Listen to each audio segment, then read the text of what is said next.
Telangana express news ఇప్పుడు చూద్దాం. తెలంగాణలో కాంగ్రెస్ ప్రభుత్వం వస్తే పింఛన్లు పెంచుతామని ఇప్పటివరకు సీఎం రేవంత్ రెడ్డి పెన్షన్లు పెంచలేదని మందకృష్ణ మాదిగ అన్నారు. ప్రభుత్వం ఏర్పడి 22 నెలలైనా ఇంకా నెరవేర్చలేదని విమర్శించారు. మా సమస్యలను పరిష్కరించకపోతే నవంబర్ 26న పెన్షన్దారులతో పెద్ద ఎత్తున మహాగర్జన సభను నిర్వహించి పెన్షన్లు పెంచే వరకు పోరాడతామని మందకృష్ణ మాదిగ ప్రభుత్వాన్ని హెచ్చరించారు. హైదరాబాద్ ఎగ్జిబిషన్ గ్రౌండ్స్ లో సేవాపక్షం కార్యక్రమంలో భాగంగా ప్రధానమంత్రి నరేంద్ర మోదీ గారి జీవిత విశేషాలను ప్రదర్శించారు. ఎగ్జిబిషన్ గ్రౌండ్ ను బీజేపీ ఎంపీ లక్ష్మణ్ సందర్శించారు. ప్రధాని మోదీ జీవిత చరిత్రను నేటి యువకులు తెలుసుకోవాలని అన్నారు. ఆయన దేశ ప్రగతికి ఎంతగానో కృషి చేశారని ఎంపీ లక్ష్మణ్ అన్నారు. ఆదిలాబాద్ జిల్లా కేశవపట్నం గ్రామాన్ని ప్రజల సహకారంతో స్మగ్లింగ్ నేర చరిత్ర లేకుండా అభివృద్ధి చేస్తామని ఎస్పీ అఖిల్ మహాజన్ అన్నారు. గ్రామంలో జిల్లా ఎస్పీ 150 మంది పోలీసులతో కార్డన్ సెర్చ్ నిర్వహించారు. ఒకే గ్రామం నుంచి గత 5 సంవత్సరాల్లో 90 కేసులు నమోదయ్యాయన్నారు.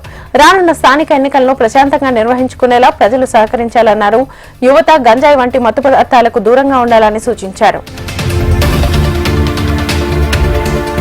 సిద్దిపేట జిల్లా చేర్యాల మండలం పోతిరెడ్డిపల్లి గ్రామంలో ఉద్రిక్త పరిస్థితి నెలకొంది. ఇదే గ్రామానికి చెందిన కత్తుల భాస్కర్ రెడ్డి అనే యువకుడు అదే గ్రామానికి చెందిన చంద్రం భూమిని అప్పు కింద రిజిస్ట్రేషన్ చేసుకున్నాడు.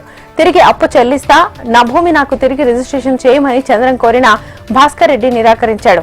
మనస్తాపానికి గురైన చంద్రం గుండెపోటుతో మృతి చెందాడు. దీంతో చంద్రం మృతదేహంతో కుటుంబ సభ్యులు పెద్ద ఎత్తున భాస్కర్ రెడ్డి ఇంటి ముందు నిరసన తెలిపారు. బాధిత కుటుంబానికి న్యాయం చేయాలని డిమాండ్ చేశారు.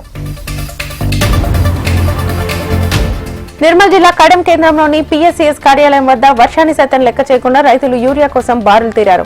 గతంలో ఎన్నడూ ఇలాంటి పరిస్థితి చూడలేదని రైతులు ప్రభుత్వంపై ఆగ్రహం వ్యక్తం చేశారు. రైతులకు అవసరం ఉన్నంత యూరియాను ఎందుకు అందించడం లేదంటూ ప్రశ్నించారు. ఇప్పటికైనా ప్రభుత్వ యంత్రాంగం స్పందించి రైతులకు తగినంత యూరియాను అందించాలని విజ్ఞప్తి చేస్తున్నారు. నిజామాబాద్ జిల్లా డిచ్పల్లి మండలం సుద్దపల్లి 44వ జాతీయ రహదారిపై ఘోర రోడ్డు ప్రమాదం చోటు చేసుకుంది. ఆగి ఉన్న లారీని ఓ ప్రైవేట్ ట్రావెల్స్ బస్సు ఢీకొట్టింది. ఈ బస్సులో 27 మంది ప్రయాణం చేస్తుండగా 9 మందికి తీవ్ర గాయాలయ్యాయి. వారిని స్థానిక ఆసుపత్రికి తరలించి చికిత్స అందిస్తున్నారు.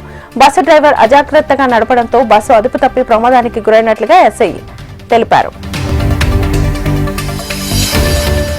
మెదక్ జిల్లా ఏడుపాయల వనదుర్గమాత ఆలయంలో దేవి శరన్నవరాత్రి ఉత్సవాలు ఘనంగా జరుగుతున్నాయి. నవరాత్రి ఉత్సవాల్లో భాగంగా శ్రీ వనదుర్గాదేవి కుష్మండ అమ్మవారిగా భక్తులకు దర్శనమిస్తున్నారు. ఈ నేపథ్యంలో మెదక్ గ్రంథాలయ సంస్థ చైర్మన్ సువాసిని రెడ్డి అమ్మవారికి ప్రత్యేక పూజలు నిర్వహించారు. సింగూర్ ప్రాజెక్టు ఎగువ ప్రాంతాల్లో కురిసిన వర్షాల వల్ల వరద నీటిని దిగువకు వదిలారు అధికారులు. మంజీరా నది పరివాహక ప్రాంతాల ప్రజలు అప్రమత్తంగా ఉండాలని నీటిపారుదల శాఖ అధికారులు తెలిపారు. పెద్దపల్లి జిల్లా మందని పట్టణంలోని ఆర్య వైశ్య సంఘం ఆధ్వర్యంలో బతుకమ్మను వేడుకలను నిర్వహించారు.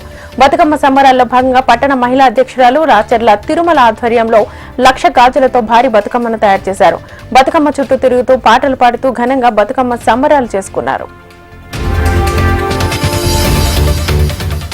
జగిత్యాల జిల్లా ధర్మపురి వద్ద గోదావరి నది ఉధృతంగా ప్రవహిస్తోంది. ఎస్ఆర్ఎస్పీ కడెం ప్రాజెక్టు నుంచి గోదావరిలోకి నీటిని విడుదల చేశారు అధికారులు. గోదావరి ఎగువన కురిసిన భారీ వర్షాలకు ధర్మపురి వద్ద గోదావరి నది ప్రవాహం ఉధృతంగా ప్రవహిస్తోంది.